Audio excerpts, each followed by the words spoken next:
In a world where hustle culture collides with wellness mornings and workplace demands keep evolving, how do we stay sharp without burning out?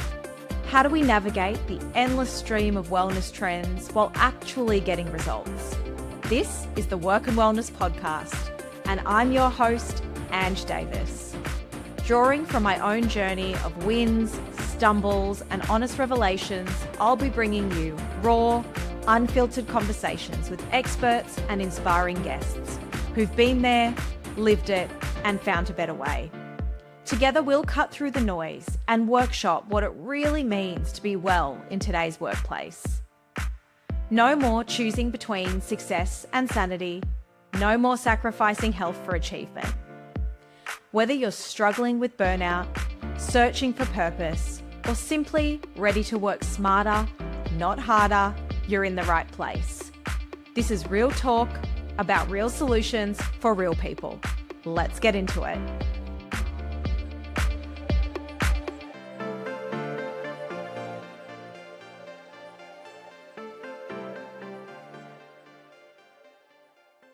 Hello friends, welcome to the show. Today I'm covering off Work and Wellness edition of Ins and Outs for 2025. We are going to talk about what we're leaving behind in 2024 and what we are carrying through to 2025 from a work and wellness perspective. I'm sure you're not alone in seeing these trends. They are all over social media, they're on LinkedIn. And I wanted to do my own take, breaking down the trends, habits, mindsets that are going to level up your work life in the coming year, and the trends that we are absolutely leaving in the rear view mirror. They are staying in 2024. Just last month, I found myself falling back into the old trap of extending my work hours to get through some pieces of work and checking emails at 10 p.m. And that spiral of a quick check very quickly spirals down to over an hour doing the work that came off the back of those emails and responding to emails. And not this year, not this coming year. 2025, I am not going to be doing that. I am usually pretty good, but none of us are perfect. And so in 2025, as we head into the new year, we're about a week or so out. I'm not going to be taking that with me into 2025. But this is not just another resolution list. It's about creating real sustainable change that actually makes your life better, not just looks good on paper or to share to followers. So what is in for 2025? Prioritizing sleep. And I truly believe that sleep is a secret weapon to success. It's not just a luxury, it's your brain and body's non-negotiable reset button. And good sleep leads to improved focus, which means you're able to problem solve those work projects better. It gives you emotional regulation that helps you navigate tricky conversations without losing it. And it gives you increased creativity. It's the time that your brain processes everything that you've learned during the day, and it allows your cells to repair. When I worked in corporate, in a lot of the environments I worked in, sleeping 4 to 5 hours a night was glamorized as the thing that all the high achievers did to get ahead. And it might work for a while. You'll be able to fit more into your days. You'll be able to feel like you're producing more work, but you can probably sustain it for about a year or so. And then in the long term, if we want really successful, thriving careers, we're not going to be able to keep doing that. It just burns us out and makes us exhausted. It stops our ability to problem solve. We might be working longer, but what we're not doing is thinking more clearly and having really strong problem solving and creativity. This is often the first thing that I work with my clients on, my one-on-one clients, and it's optimizing their sleep, really to allow them to make sure that they are doing all the things that they need to do. It's not arduous, the things that you need to do to optimize your sleep, but doing all the things that you need to do to make sure that you can be your most productive, high-performing, successful self the next day. And we really want to make sure our brain is firing on all cylinders. So the first thing that is in for 2025 is good sleep and prioritizing sleep. The second thing is intentional connection. Gone are the days of surface level networking. I think we all know the types of events where you go there. The first question that's asked is, what do you do? Which is very boring. And so in 2025, we're going to be about meaningful connections, genuine coffee catch-ups that aren't just about what you can get from someone, but about real human connection. And there's huge power, not just from a wellbeing perspective, but also from a career perspective, in really investing time in relationships meaningfully. I listened to a really good podcast the other day around some questions that you can ask when you first meet someone that are much more interesting than what do you do? The first one is, what's keeping you busy at the moment? And that allows someone to share whether it's personal, whether it's a hobby, whether it's family, or whether it's work. And you get a good understanding of someone when they answer that. The other one that's quite similar is, what's something exciting you're doing at the moment? Again, that'll give you a good insight into someone. Are they saying from a work perspective, or are they talking about something that they might be working towards? And you really get to see someone light up, and people love talking about the exciting things that they're working on. So it makes them feel good and it helps build that bond. Instead of just sending another LinkedIn request or sending a cold email about a catch up, I would encourage us to reach out to a colleague or professional with a genuine and specific compliment or observation, rather than just, hey, can I have some of your time to catch up? Really thinking about what's something that they're doing at the moment that you are admiring or that you're really enjoying. Comment on that and then let them know that you'd love to talk about it further. And then when you do catch up, make sure that you have some really interesting questions to ask to drive that conversation. The third one, and this comes even off the back of the first episode of the podcast around saying no, but boundaries are the new black. That is my saying for 2025. Saying no confidently is easily probably the one most important skill that you can develop in the coming year. And I really mean saying it confidently, not apologetically, not with guilt, but with clear and calm assertion.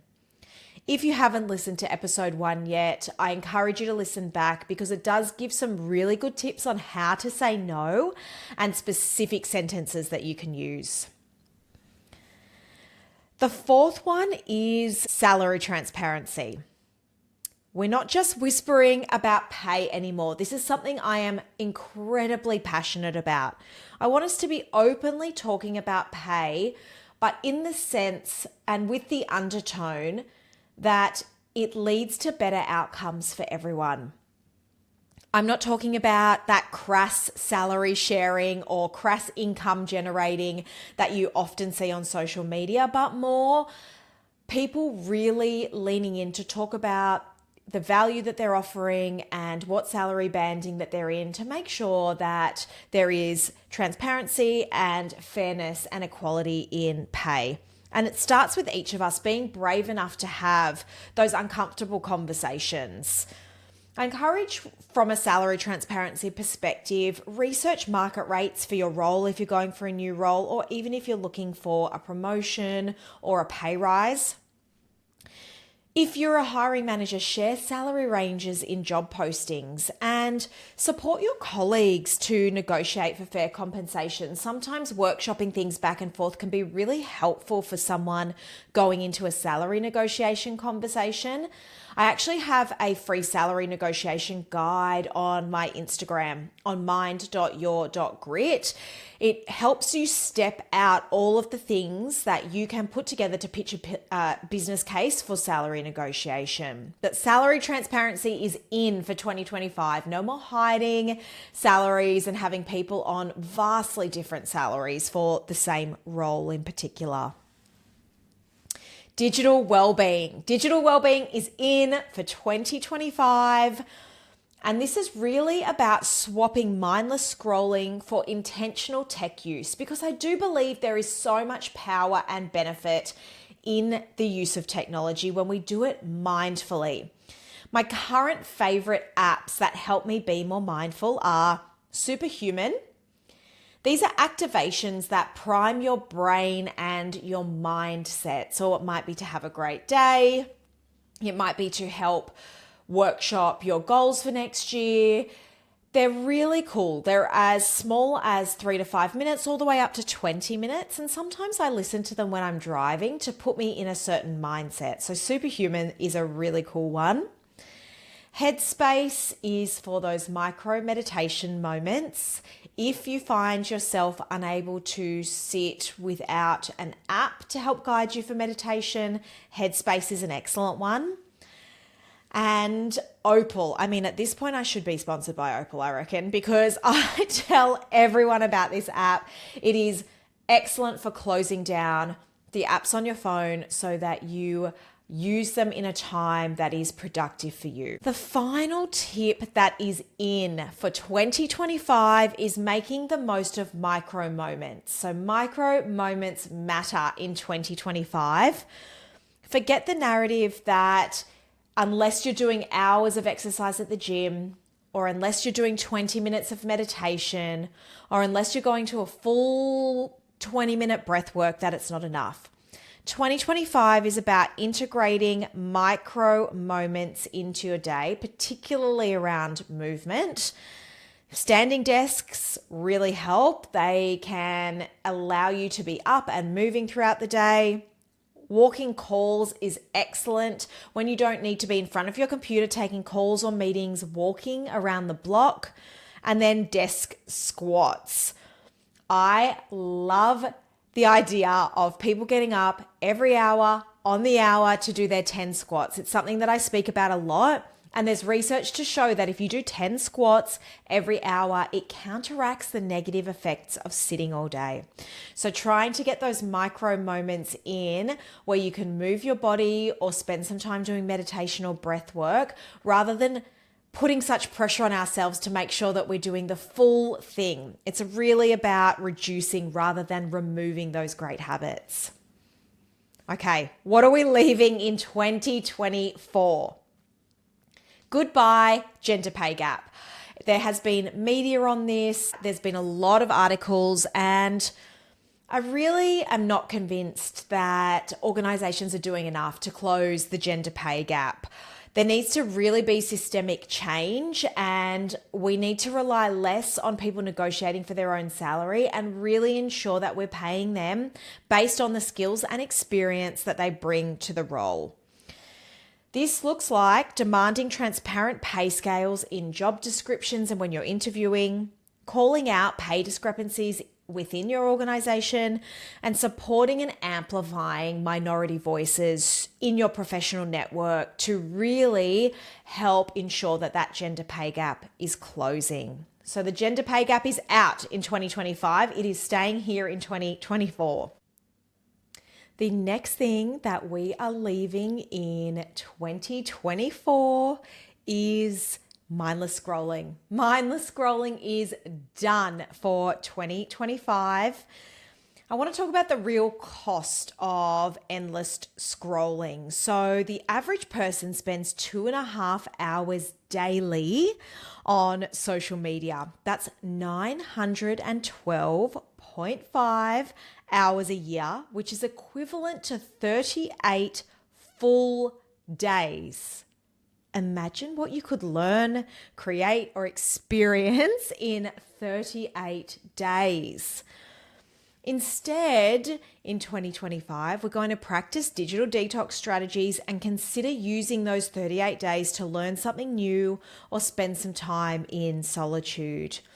Some ways that you can do that are setting your app time limits, turning your phone to grayscale so it's not as exciting to look at, or creating no phone zones in your home or workspace. The other thing that we are leaving in this year, in 2024, is burnout culture.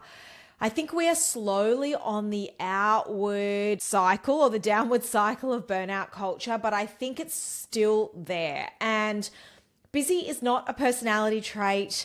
And I want to really embrace the concept of enjoying our lives and remembering why we work in 2025. So this means quality over quantity output in work, celebrating rest as productive time. This is something that I was terrible at. I used to think that I was being lazy if I was resting. So really celebrating rest as productive. Recognizing that constant grinding leads to diminished returns over time. So it's like that inverse graph. The more effort you put in, the more output, and then it just starts to go down. So the effort stays the same, but the output decreases. Whereas if you rest, your output increases. And I really want to call out, this is not about not being successful. I want us all to be successful in our careers as we want to be. We can absolutely achieve anything that we want to within our work life.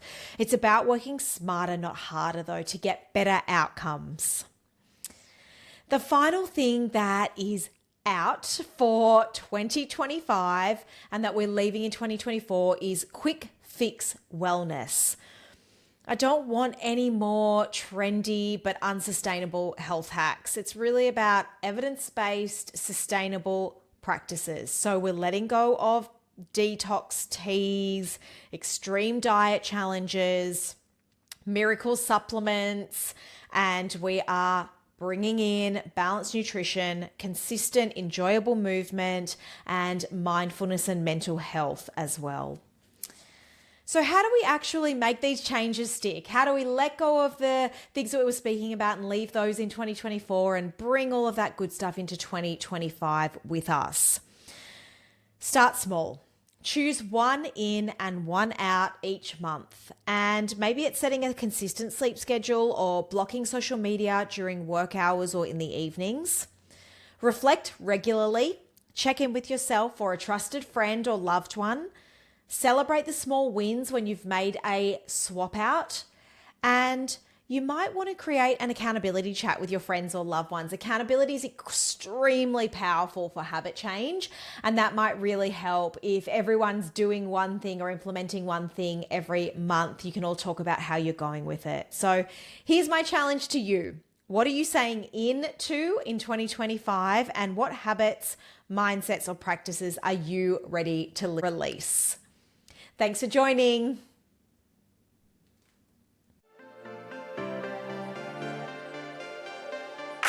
Thanks for joining me on Work and Wellness. If today's episode resonated with you, remember, someone in your network might need to hear this too. Share it with a colleague or friend who could use these insights. I'd love to keep the conversation going, so find us on Instagram at Mind Your Grit, where we share daily tips and continue these discussions.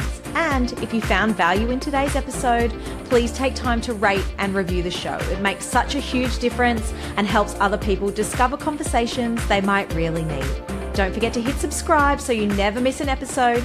Each week, we're building a community of people who believe that success and well-being go hand in hand. You can find the notes, resources, and links from today's episode at mindyourgrit.com. This is Work and Wellness with Ange Davies. Your work matters, your wellness matters, and this is where it all comes together. See you next week.